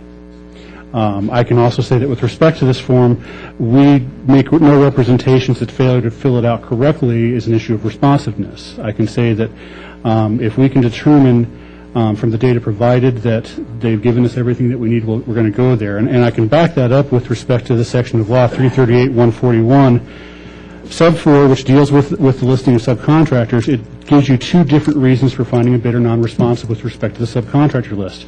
Number 1 is failing to submit the list within the required time. Clearly, they did that at the time of bid. And the secondary reason is providing subcontractors that are improperly licensed or disqualified by the State Public Works Board. I feel that from the information that we received, it's clear that we got all the information that was available. We can certainly discern from it that there will be no shopping without, as the Council for Q&D mentioned, going through due process, because there is a due process for switching out subcontractors or adding subs in favor or in lieu of a general. Those are all detailed in law. So there's not going to be anything that we aren't intimately involved with. We can see on the face of it who the bidder is, who the subcontractor is on this job. I can certainly appreciate the wish of West Coast Contractor to find some consistency regionally. We're all striving for that, and we're all running into these little hiccups along the way. And so, there's no guarantee that, forms aren't going to be changed tomorrow because someone found a new or better way to write this thing. That's the consistency we're striving for, because we aren't interested in seeing jobs see these sort of bumps in the road either. We've got a great contracting community in the region. Both of these guys have sat in the same room for bids, and they're friends, and I think they'll continue to be as well with us. This is just an issue for this council to resolve, like you said, until either the next bump or the next court case, whatever it may be. And my question for Cheryl, regionally, have we looked at any of the other entities regionally, and are they interpreting the same way that we are, or not? Or I hear both sides of the argument there. I've spoken with counsel for RTC, and in that legal action, and these gentlemen may be able to correct me if I'm not remembering correctly, but when I was speaking with counsel for RTC, the issue came down more to who had standing to bring the lawsuit. It was my impression that the union had actually filed the lawsuit. It was not one of the contractors. So I don't believe that the court is going to be rendering actual decision on 268. So I'm not sure looking that way is going to provide us any guidance. And that's the only entity I've spoken with concerning the forms. And my reading of what was provided on Section 13 is it doesn't say we have to put your name on both places. So by law, you don't have to have your name at both places, but by instruction, it implies you do. Understood. So I think what trumps what? The goal here was to make sure that the generals that are self-performing are listing 5 and above, and and then if you have subs from 1 to 5 that you're getting self-listing, because you're trying to avoid the forum shopping, and that is the goal, that is the intent, and that's the way these forms are being set up. And I believe both of the contractors complied with that, and therefore you move on to price. As Mr. Marin has pointed out, the statute itself actually defines what non-responsiveness is. It doesn't talk about the generals having to self-list on both lists, and it really just doesn't make a lot of sense that you would do it on both. It's very clear from Q&D's filing, and it's clear from West Coast what the intent of the contractors is as far as subs and what jobs they'll be performing. But based upon the protests, we're here asking for your guidance. Okay, that's all from me. Mr. Schmidt. Thank you, Mr. Mayor. Dan, where did this language come from, this form come from? It's a conglomeration from different public agencies in the area. Some of it came from Tumwa, some of it comes from other counterparts in the South. I'm involved in a local purchasing consortium that deals with Northern Nevada public agencies as well as one that's statewide. And these are points of discussion all the time, and we're always looking for a better mousetrap. So the city of Sparks created this form? Yes, sir. And legal can correct me if I'm wrong here, but as a municipality, we have the ability to be more restrictive than state law when it comes to bidding. Without take discrimination, all that stuff into consideration, you can be more restrictive. In that we require more information? Correct. Yes, sir. Okay. When I read this, I read two different sections. I read that there is instructions that created by the city of Sparks that we're asking for. And I see as the second set referencing the 2 hours, which is in the NRS. So I see this as the city of Sparks set up its criteria of what we wanted, and then it referred back to NRS of when you had to have that information on in place. I don't see the first one representing NRS in any statute because it's not stated that. Correct. So my question here is how can you take and put out a document that says this is what we want, this is our requirements, and then come back a couple weeks later and say, well, we were really looking for intent in the documents. Either you wanted the information or you didn't. How can we? Well, it's a rather loaded question, but we are, again, trying to do the best we can in seeking the information that's required under NRS. And I understand that you're trying to do the best you can. We're also trying to do the best we can to go in, based upon the information that's in front of us, to make a fair and equitable decision for everybody in place. And, after 30 years in the construction business, I see this stuff all the time. And a personal example is I won a bid from Truckee Unified School District because their bid instructions said that the name, address, and the phone number of the contractor will be on the bid. The phone number wasn't on the bid. He lost a $500,000 job because he didn't put the phone number on the bid. It was in the instructions. It wasn't in the state law. It wasn't anywhere else like that. It was in the instructions that he had to do it. So my question is, if we have it in an instruction, how do we allow ourselves to say later on that we don't need to do that? If I may, taking the other side of that, there are a number of issues in public bidding that we've seen where an item may be what's called a minor waivable item. Okay, if intent can be gleaned, then, for instance, a bid doesn't necessarily need to be signed. Yes, I'm sure there have been bids in the past where contractors have won a protest because a bid wasn't signed, but a judge has seen that, well, the contractor turned in a form on time, signed every other form that was there. They didn't sign the price page, but they turned in a bond that was reflective of that price.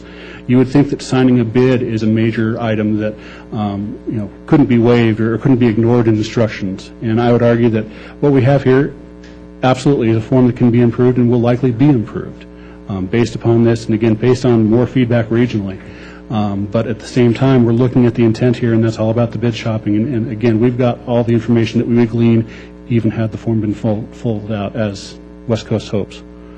In NRS 338.141, is the purpose of that legislation to prevent bid shopping? Does it say directly in there that the purpose of this legislation is to prevent bid shopping? Actually, it does in the preamble of the SB2.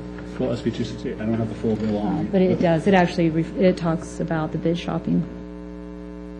The reason for the correction in this last legislative session was to deal specifically with bid shopping.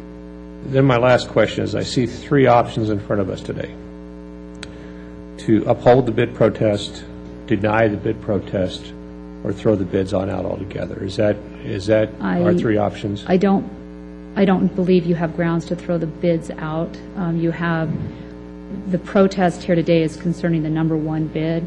You do have a responsible second bidder. Okay, so that on this particular item, we have two options: to uphold the bid protest or don't hold the bid protest. And the next item we have to throw the bids out to go back to rebid. No, sir, I don't believe you can rebid. I don't believe you have the authority to rebid, to require it to be rebid. You can uphold the protest, which would then disqualify the number one, or the lowest bidder, and then you have a responsible second bidder. I don't believe, there are no grounds to say that West Coast is not responsible or responsive to this bid. I think the mayor's right, or whoever said this is going to go to court, because I think there's enough here to say there's a reasonable case to be made. Mr. Kerrigan. Thank you, Mayor. That was going to be my question, because a couple meetings ago, we threw, with the request from the staff, we, as a council, threw out two bids, did we not? We did, and in that case, none of the bidders had self-listed, so we had a whole crop that was non-responsive to the law at that point. Are these the only two bidders from Yes, what I see on this whole thing? Then, okay, with that being said, explain to me when there's one part of it here on my page 106, I have no clue where it is on yours. It's talking about West Coast paving, and it said this total is corrected after using unit prices provided. Originally stated total was $292,000. Yes, sir. Was that the original bid? What happened is, at the time of bid, they submit, and we read a grand total that is represented from whatever their math may be. However, all the bid documents indicate that we will take unit prices as the prevailing price, so we actually verify their math for them. And once we verified their math, became much closer to bidder number one of the difference of less than $3,000. So unit prices will always prevail in a bid document. And Q&D did it by unit? They both did it by unit. As I said, just the math on West Coast summary was incorrect. Oh. And we helped them out by doing math for them? We do that on every bid, sir. Okay. Ms. Ratty. Well, that leads in beautifully to my question, which is, how often are you overlooking minor technical errors in a bid process because you feel the bid is responsive? Well, we try to avoid it. As I indicated earlier, we try to make the process relatively idiot-proof because we're dealing with contractors we don't necessarily see every time. You know, there is a core group of general contractors on a construction bid depending on the specialty. But as a for instance, we just took bids last week on janitorial services on 10 contractors we've never seen before. They didn't even know where to drop off bids. So we're always trying to craft towards the simplest possibility. How often do we do it? We try to avoid it wherever possible. It doesn't occur that often. And pardon me, Chris Cobb's going to comment. Chris Cobb, Capital Projects Manager for the City Go of down Parks. to the microphone, please. Typically, every bid that we receive within the Community Services Department, working with Mr. Marin, is responsibility of myself or the project manager assigned to review the documents. We go through, we will pull and look at their current licensing, their subcontractor licensing, and we go through and review all their math. Every bidder, especially the low three bidders, will review their math. We do full recaps. Typically, when you'll see a staff report from us on any project that we've bid, if you look, we've attached a full recap of every contractor you've received a bid from by line item. When there's an error, as in this case West Coast Paving, as far as their bid sheet, they had a unit price, they had an incorrect total price. So as staff, when we go through and review that, the price is based on the unit price. We corrected their total price. Went from $200 and something thousand to within $3,500 of Q&D's. Q&D's unit price and total is correct. That is, unfortunately, it does become a common occurrence. You'll usually typically find one or two that have a math error, because when they're putting their bids in, they're getting prices at last minute. A lot of times they'll be out in the parking lot. Many of you have seen them filling them out, racing in, and hopefully they got their pencils right, but their unit price is what prevails. And that's typically, as an agency, that has been common practice since I've been here for 11 years. We base it on the unit price, we'll correct the total, and that's what we'll present to you. And that has not been a past issue in the last 11 years. Right. I guess I wasn't specifically going to the math there. I was going, and while I don't have general contractor experience or bidding experience like some of the other council members. My experience is more in the state and county and federal grants for human services and being on review panels. And my experience has been you give all these folks who are professionals and very good at their job detailed instructions, and inevitably when the packets come in, you say have a cover sheet, they may not have a cover sheet. You say have a 1-inch margin, they may not have a 1-inch margin. And it's the job of the panel and the reviewers to look for, is the information that you need there, and did we get the best possible entity to do the job? And so I feel like what I've actually been thinking is that we as a council get a little bit perhaps schizophrenic in our desire to say to staff, we want you to be business friendly and be accommodating to the business community and make sure you meet them where they are and give you the discretion, the administrative discretion to make decisions that don't have to end up here at council or be to the point where you're looking at a bid document and saying, well, yeah, it does, and I agree, it says put it on the list, but it also then says 2 sentences down per the statute. So it refers you directly to the statute, which, you can argue that it says go look at the statute and make sure you follow the statute. So I really feel like where I'm leaning is that staff has had the discretion. There's a definition of responsiveness, and responsiveness does not say hit every single rule in the bid document. It says that it gives you 2 exceptions. With respect to this particular item, yes. And so you're saying it's your opinion that the bid was responsive? Yes. Okay, thank you. Mr. Kerrigan. Yeah, not to beat this, that's where I was going with my question, because my question was going to be, because you changed their math, can Q&D protest that? Because they bid $292,000 first. Not my problem that they did it wrong, because they're protesting that they didn't fill out a subcontractor correctly. My question would be, if I was Q&D, I'd say, well, I'm going to protest it because they bid $292,000, which is definitely not the lowest bid. I don't think I've never seen a bid protest that deals with math corrections. Well, I never see one protested over this either until this law went into effect. Sure enough. Mr. Lawson. One last question on math. Please. What if their math was off? Their unit price number was off. Then it would correct the other way. We've corrected in Let's both directions. go say that they were half of what they intended to bid. And they say, well, sorry, that was a mistake. We can't accept that because we'll lose money on this job. Depending on the circumstances at the time. We don't want contractors to lose money. We don't want to force them into a bad contract. They will have the option to request a withdrawal, and we'll consider that at the time and what the facts are at the time. They can't change their pricing. But we do have some leeway that says, oh, you know what, I put a 1 there, and I really meant to put a 0. Decimal point errors, yes, sir. Exactly, okay. Thank you. Okay. Hopefully we've beat this up enough.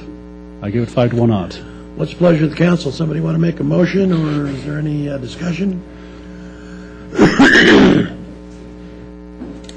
what I thought. Ms. Ratty.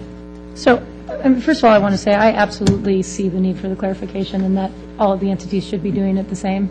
And at the same time, I don't want to, in taking an action on this, saddle the contractor community with more rules and more details that in the long term aren't productive. So I hear what you're saying on clarity, and I believe that we need to figure that out, and hopefully some of the other entities. But here, I'm going to say I move to reject the bid protest made by West Coast Paving, Inc. concerning the bid for the 2012 Permanent Patch Program, bid number 1112-004. We have a second? Mr. Kerrigan. Second.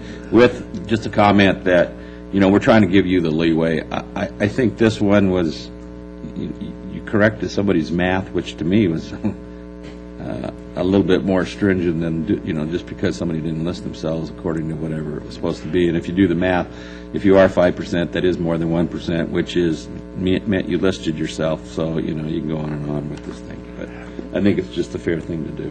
Okay, we have a motion by Mr. Ratty, seconded by Mr. Kerrigan. Any further discussion? No, I also want to echo Councilwoman Ratty's comment. We're trying to give you more latitude in the city to encourage development, and this is not encouraging development when we lawyer up and come to a city council meeting. So let's move on and let's try and clean up our language. We're we're setting the pace for the rest of the jurisdictions. Let's continue to do that. Thank you. Kerrigan. Yeah, just one comment to follow that. 3 years ago, I don't know if either company would have bid on a $140,000 project. I'm just saying. Yeah. Okay, seeing no further discussion, please vote.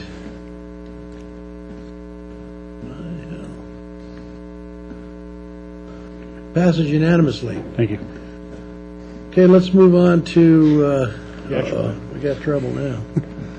6.4, consideration and possible award of a 2012 permanent patch program CIP 12-6000, bid number 1112-004. Mr. Erickson, go ahead. For the record, John Erickson, Transportation Manager.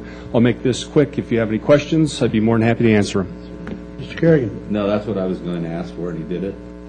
Mr. Smith. I was going to make a motion to approve it. So, do we have a second? Mr. Lawson. Second. Moved by Councilman Smith, seconded by Councilman Lawson to approve 6.4 as outlined by staff. Any further discussion? Seeing none, please vote.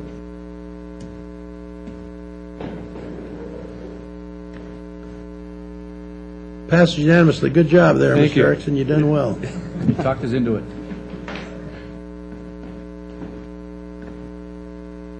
Okay, I've lost control.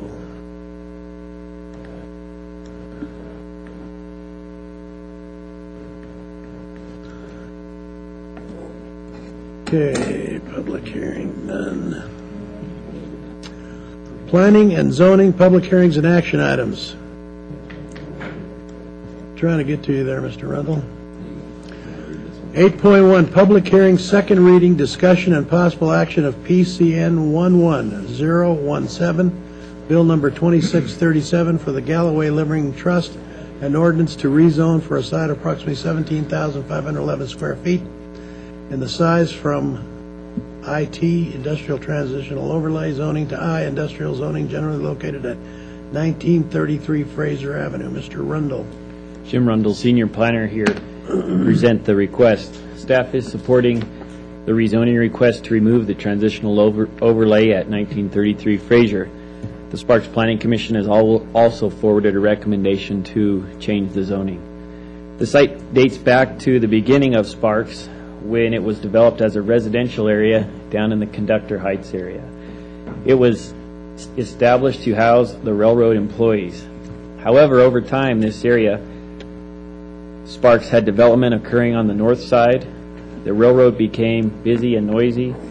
The interstate was constructed, and an airport began to accommodate busier and more, noisier airplanes.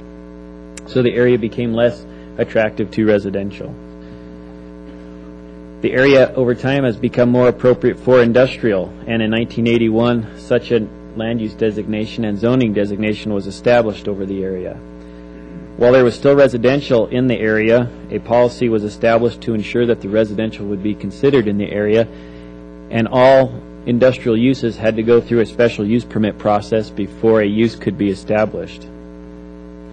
The entitlement requirement makes some of these areas less attractive to development than other areas zoned industrial. In your staff report, I included a table, and I just wanted to quickly point it out.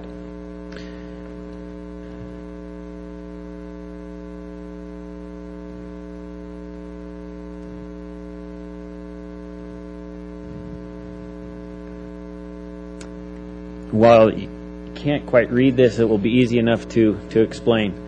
The uses here are industrial uses that are allowed in the industrial area. You can see if it's simply zoned industrial, it's permitted, whereas this parcel we're talking about today would require a special use permit to do all of those uses. So the applicant has come in requesting to rezone his property from having the transitional overlay designation on it to having simply an industrial designation. It is staff's opinion that the overlay has effectively managed the area from a residential neighborhood to an industrial area over the last 30 years, and staff is supporting the request along with the Sparks Planning Commission. Questions for Mr. Rundle? Mr. Lawson? I asked this before, Jim. Is there residential adjoining this property? Yes, Councilman Lawson, I believe, and Is it currently occupied by somebody? I believe that this is a illustration of which parcels are requesting to have the overlay removed, and I believe that there is residential to the east of the property, and I can't verify that it's being utilized as residential or not. And we've noticed that property owner? We have. Of the change? We've noticed the property owner, but I can't verify that we've necessarily notified the tenants of who's living in there, but we notice all property owners. Sometimes property owners are listed in different towns. And has there been any protests or concerns with this rezoning? In the letter that was sent out with the notification, it included my email and my phone number, and I haven't received any calls or emails, and we didn't have any contention at the Planning Commission meeting. Okay, thank you. Ms. Ratty? I guess I have a bigger question. So is everything in that area have a transitional overlay? On this map is a good illustration. If it's blue, light blue, I'm going to call the two colors blue and purple. The light blue has the overlay still on it, and the purple is zoned industrial. So when the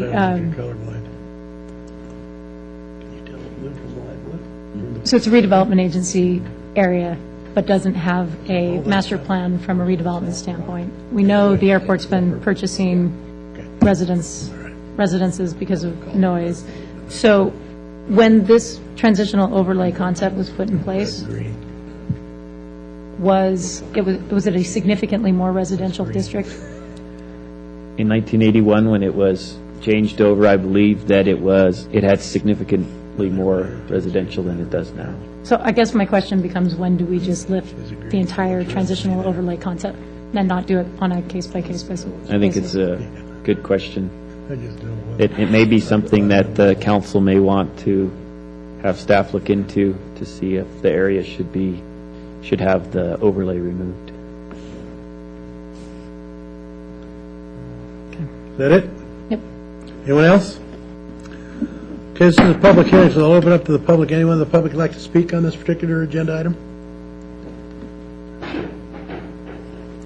And once you're done, Mr. Galloway, just fill out one of our cards. And are you going to speak, sir?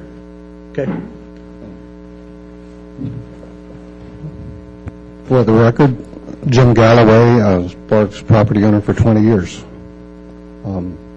This is the second property that we owned. It represents a portion of our life savings, and it has not been a problem until recently when we had the poor economy that the special use issue came up. But when you have a changeover and you have a long vacancy, that's what triggers the special use permit. I can clarify for you that within that little light blue area, there were a few areas that do already have the T overlay removed. And nobody seems to be protesting that or having a problem with it. The few people who still live in that area are used to the point, I mean, they've accepted that planes are flying over, and that's very noisy. They're accepting that almost every property in that whole area is already industrial. And I think that's all unless you have other questions for me. Any questions for Mr. Galloway? Okay, thank you, sir. Come on down, sir, and after give us your name for the record and then fill out one of the cards. Thank you. Glenn Pearson. I'm a resident of Sparks, but I also happen to work a couple of blocks from the property in question. I want to go back to your request to staff. As a former urban planner, one of the things I think I made a mistake far too often was allowing things like special use permits to be persuasive in an awful lot of zoning ordinances. And then later on, as running a design-build company, architectural company, dealing with business, I found the impact of that was tremendous in the negative to the cities I work for. Businessmen will not make a major investment unless they have some security excuse me, fighting the cold, security of what the use of a piece of property is going to be. And in a place like this, which is very much in a transitional basis, by doing it piecemeally, yes, the good news is we need to help this one, but long-term, we ought to take a look at the whole concept that we're doing and take off and either just come and say this is the future land use and let people develop to it, rather than having people, if you go through the neighborhood, you realize nobody's going to make a major investment until they realize what the zoning is going to be, and the power, because there's problems with power and other services. So there's a couple suggestions. Thank you. Thank you, sir. Anyone else in the audience? Okay, I'll close the public hearing, bring it back to council for action. Questions, motions, discussion? Mr. Smith. Jim, would it just take direction from us to remove that overlay or to look into it? Or is it something you don't want to do, or is it something? I think, in opinion, I think it's the right thing to do to ultimately remove the overlay. So you need a motion to approve. But yeah, of course. We need to approve this. Yeah, you're asking on a different item. Right. Okay. I will make a motion. I'm sorry. I move to adopt Bill number 2637 and approve the rezoning request associated with PCN 11017 to rezone approximately 17,511 square feet to I industrial from IT industrial transitional overlay based on findings Z1 through Z3 and the facts supporting these findings set forth in the staff report. Do we have a second, Ms. Ratty? Second. Okay, it's been moved by Councilman Smith, seconded by Councilwoman Ratty to approve agenda item 8.1. Any further discussion? Seeing none, please vote. Passes unanimously. Thanks, Jim. Appreciate it. Oh, geez, I did the wrong thing there.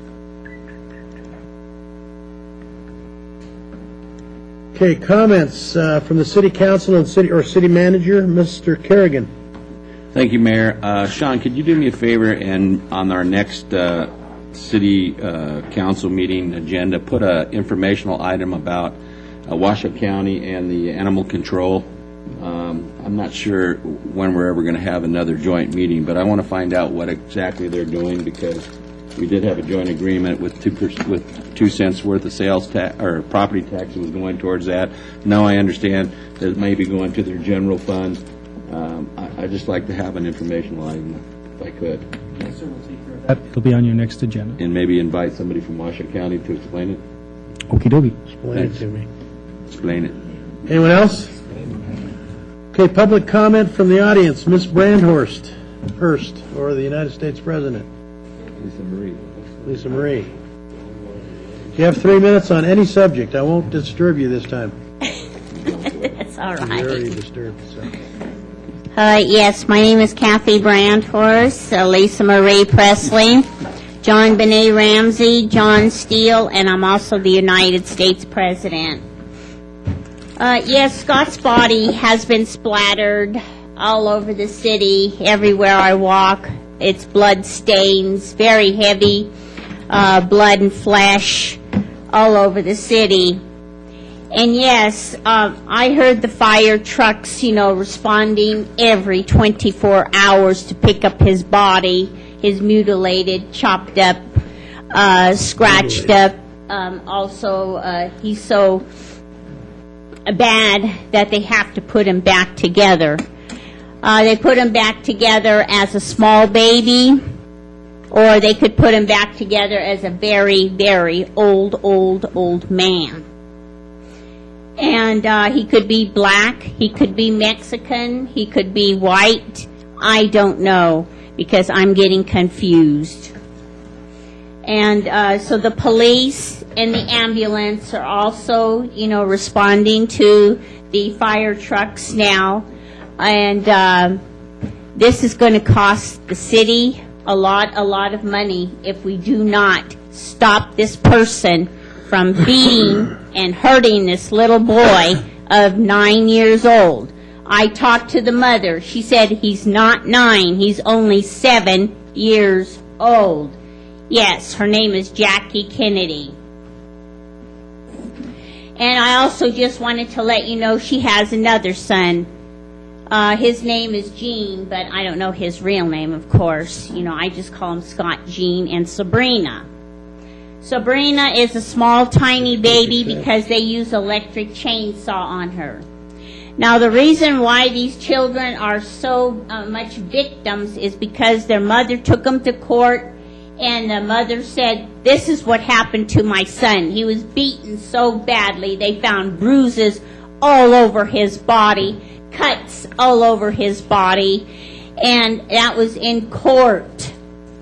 They also tested the boys and the girl and found out who this person was. We all know who they are. It's still Bob Cashel, Jessica. It's still what's his name? Dave Rose. It's also Joe Hewitt, and many other men and women who beat these young children to death all the time, 24 hours. I am losing my population because they feel the police are not involved enough to put these children back together the way they were. And it's sad, because these are kids we're talking about. They should be in school, not looking for a job to support themselves either. Thanks, Kathy. Thank you. Anyone else in the audience? Seeing no further business, we're adjourned.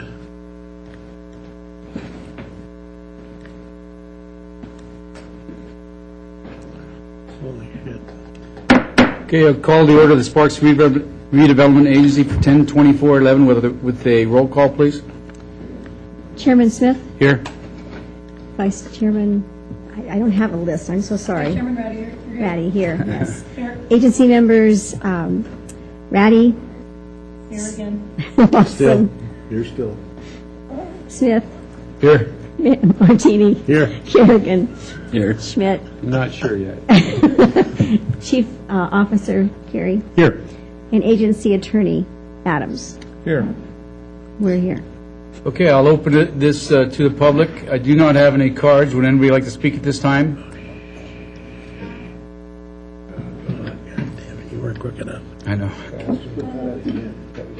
I got to do it again at the end.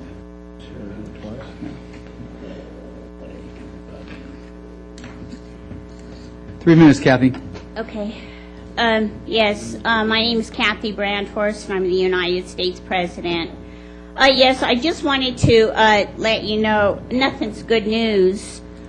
I'm still homeless. I'm still living out on the streets. I'm still, living out on the sidewalks wherever I can lay my head down for just a few minutes. I just wanted to let you know we are entertainers, we are singers, and we are movie stars. Well, we don't need to be treated like a wild beast. We are all very calm people, and we do not hit each other on the stage or stab each other on the stage with knives, machete knives, and we do not carry a machine gun on the stage to shoot each other down. The only ones that want to do this are the ones that pantomime on the stage. And we are victims because, I heard something from your mouth. This person is a singer. He should be allowed to sing on the stage without somebody on the stage coming across to him and slapping his face and say, "Get off the stage or I'll kill you." This is ridiculous. We need to have this stopped too. We are singers. We are entertainers. We are movie stars. We know what we are doing on the stage. They do not. They come from across the border of Mexico and say, "We're taking over. We're going to take over your life. We're going to put you in the mouth. We're going to torture you until dead." Well, I just wanted to let you know this is not life. This is not life at all. We have a job. We raise our children here, and we provide food and water for all the people that we know that cannot afford it. Like Scott. He never has food He's hungry all the time. Kathy, I He think... needs something to drink. Kathy- He doesn't have that drink either. Okay. And so I just wanted to let you know, this is really hard on myself to see this going on. And they cannot be fed here. They cannot be clothed here, Mexico. They cannot be here in the United States. They cannot be stealing our automobiles. They cannot be stealing trucks.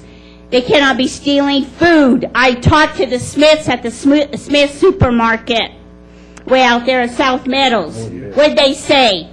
We are quitting our jobs because we can't take this anymore. They don't pay for the food. They are losing money on this. They cannot keep going buying food and they don't pay for it. They're tired of it. And it's the same thing with department stores. I go down to the Meadowwood Mall. They don't pay for their clothing. They don't pay for nothing.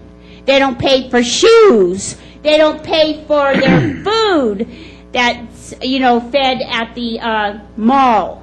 And that mall's going to close down because they cannot afford to keep pushing it out, and they don't pay for it. Thank you, Kathy. Anybody else in the public like to speak? Seeing none, we bring it back to the agency. Number 3, recommendation to approve the minutes of. Do we have any minutes? We don't have any minutes. Sorry, we do. For September the 26th. Move to approve, Mr. Chairman. Okay, we have a motion and a second. Any further discussion? All in favor say aye. Aye. Opposed? Passes unanimously. Consent items. We have one consent item. Report of claims and bills approved for payment for September the 8th through October the 5th, 2011. Looking for a motion? Move to approve, Mr. Chairman. We have a motion. Second. And a second. Any further discussion? All in favor say aye. Aye. Opposed? Passes unanimously. General business, public hearings, none. Planning and zoning. Comments for the city council and city manager. Mr. Chair, the city of Sparks has a very liberal First Amendment policy. However, in regard to amplified sound, your rule specifically warned individuals said in order to protect the equipment, but more importantly the safety and the hearing of those participants at these meetings, that yelling into the microphone is not permissible, and that your rules provide that somebody can be removed if they continue to do so. Thank you, sir. Okay, we'll move on to public comment. Anybody in the public wishing to speak? Seeing none, we'll bring it back to the agency for adjournment. We are adjourned. Pretty slick there, Mr. Smith.